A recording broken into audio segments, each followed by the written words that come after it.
जश्न आज़ादी को टॉर्चर बनाने के 7 तरीके।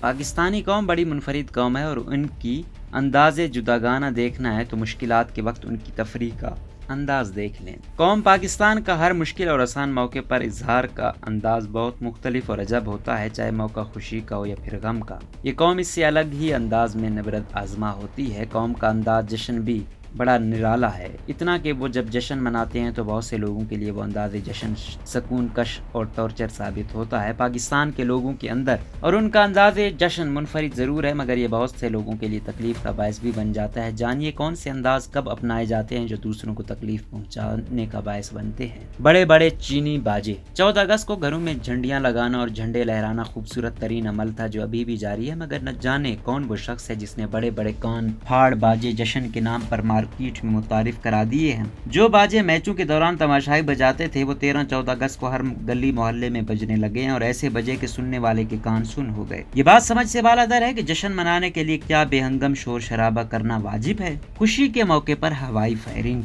किसी के घर में बेटा पैदा हुआ है या बारात दुल्हन को लेकर पहुंच गई है, आपकी पसंदीदा टीम मैच जीत गई है या फिर आज़ादी का दिन आया हो, हमारे बहुत से भाइयों को इस मौके पर फायरिंग करके खुशी मनाने की तलब होती है। हमारी समझ में आज तक नहीं आया कि खुशी और फायरिंग का आपस में क्या ताल्लुक है। मैच जीते तो हवाई फायरिंग, न्यू ईयर पर हवाई फायरिंग, 14 अगस्त में हवाई फायरिंग, दूल्हा बारात लेकर आया हो तो हवाई फायरिंग। मतलब बस मौका चाहिए और फिर असला बरदार की गन की सफाई के नाम पर फायरिंग शुरू हो जाती है। लेकिन अफसोसनाक बात यह है कि जो गोली हवा में चलाई जाती है वो वापस जमीन की तरफ भी रफ्तार के साथ आती है, जो इंसानी जान के लिए खतरनाक हो जाती है। अगर किसी की खुशी में किसी इंसान की जान चली जाए तो ये कैसी खुशी है भला। साइलेंसर निकाल कर शोर करना। ये अंदाज जश्न वैसे तो कराची में बहुत आम है, जो चांद रात शब 14 अगस्त और न्यू ईयर नाइट पर अपनाया जाता है। ये अंदाज से ज़्यादा वारदात लगती है। मुझे समझ नहीं आता कि जश्न के लिए क्या ज़रूरी है कि शोर शराबा किया जाए, फिर बाइक का साइलेंसर निकाल कर कान फाड़ जश्न मनाने की भला क्या तुक बनती है जिससे दूसरों को तकलीफ पहुंचे। इस जश्न या खुशी की क्या हैसियत जो किसी को तकलीफ में मुब्तला कर दें और जश्न मनाने वाले किसी की बद्दुआ में शामिल हो जाएं।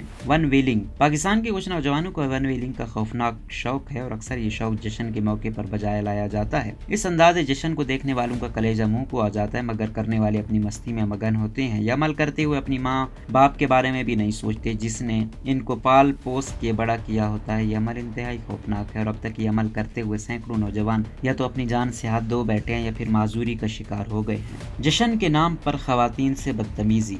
जश्न के किसी मौके पर खवातीन को छेड़ना, उनको हाथ लगाना और उन पर नारा कसना भी कुछ लोगों को तफरीह में शामिल है। इस तरह के कम ज़र्फ लोगों की तादाद ज़्यादा नहीं है, मगर ये हमारे माशरे में मौजूद है और ये हरकतें करने वाले इस हरकत पर पेशेमा भी नहीं होते हैं। ये एक ऐसा जश्न है कि आप खवातीन पर हमला आवर हों और वो आपके लिए तफरीह का सामान हो। जश्न मनाने के अंदाज अलग होते हैं और किसी के साथ इस तरह का अमल जुर्म भी है और गुनाह भी।